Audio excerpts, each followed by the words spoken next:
tuaja, dhe investimi. Po mirë, çfarë dallimi ka zhvillimi dhe investimi në teatrin kombëtar, në tjetërsimin e stadiumit kombëtar të Tiranës, në zhvillimin ndryshe, shpartallimin, bërjen moderne, padyshim me klinika qensh, hotele, dyqane për këpuc dhe lavatriçe i stadiumit Air Albania.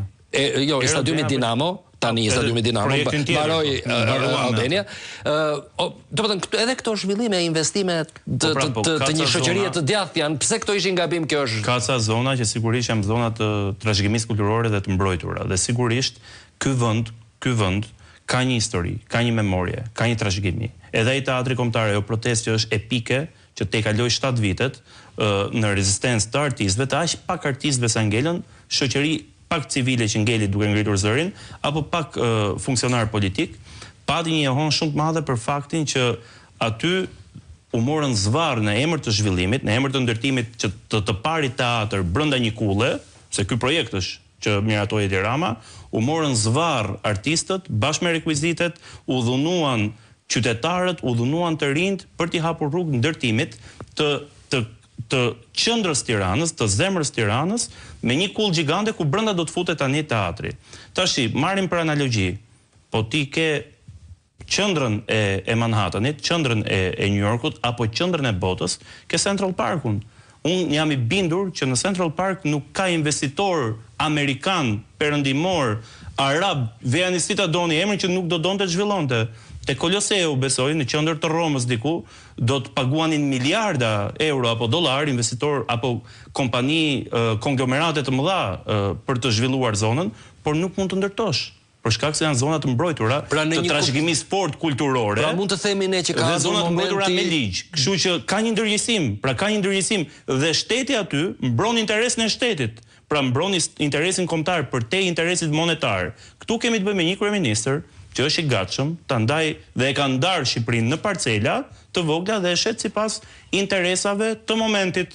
Nëse ka një problem me një aleat, josh një aleat për ta futur. Pak javë më parë televizioni juaj ka nxjerrë skandalin e fundit me parkun fotovoltaik, i cili lidhej drejt për drejt me vizitën e Macronit në Shqipëri, me Karavastan. Pra, sa herë ky ka një problem, sa herë ky ka një shqetësim, ky i jep një plaçk apo një cop truall apo i tenton të nxjerrë nga situata, siç ishte rasti me kampin e Gjadrit, me Melonin, këta partnerët e huaj që thonë një llaf mirë për Edi Ramën dhe ky të shtyr ditën në pushtet. Kaq banale është kjo histori. Duhet të ndaloj vetëm në fund të trajtimit të kësaj teme, të ndaloj në një element që praktikisht është shumë i përfolur. Është krijuar me një lloj lehtësie, si më thënë, një lloj narrative, jo domosdoshmërisht tashakeqe, që zhvillimi është një sens i djathtë. Mos zhvillimi dhe bllokimi është një sens i majt. Gjë që nuk sheh vërtet. Gjë që nuk sheh vërtet. Gjë që nuk është e vërtet. Se nuk është Manhattani i majt që nuk ndërton në epiqendra e botës, epiqendra financiare. Domethënë kjo nuk diskutohet. Dhe Trumpi do ta kishte ndërtuar 27000 herë brenda natës, edhe kështu të lidhur kryq. Por në këtë rast mos ndoshta ka ardhur momenti që përtej klientelizmit të emrave të përvetshëm, oligarkëve,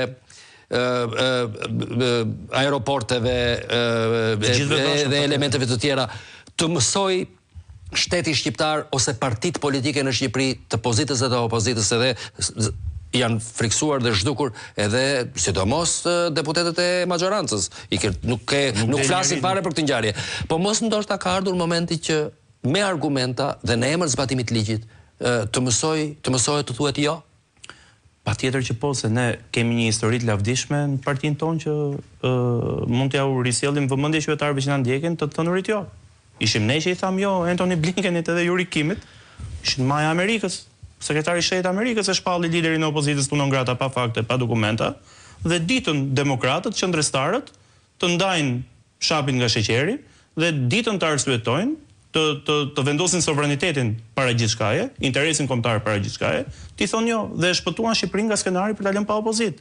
Kështu që PD-ja e ka bërë një herë këtë ushtrim, PD-ja e di këtë rrugtim, e ka bërë një herë këtë rrugë dhe e di se edhe kostot që ka, patjetër, por e di që në fund historia dhe koha të jep të drejtë. Kështu që unë jam i bindur që po është edhe ky moment, patjetër, në mbrojtje të interesit ton kombëtar, në mbrojtje të interesave tona afatgjate dhe në mbrojtje të vetë sovranitetit tonë si vend, po edhe dinjitetit tonë si persona, se edhe pse jemi pjesë e një vendi të vogël, apo edhe unë pse jam deputet i një force politike në opozit, po në një kuvend të vogël siç është kuvendi i Shqipërisë në raport me fuqitë e mëdha, prap kam dinjitetin tim. Edhe unë si Belind, edhe ne si forcë politike,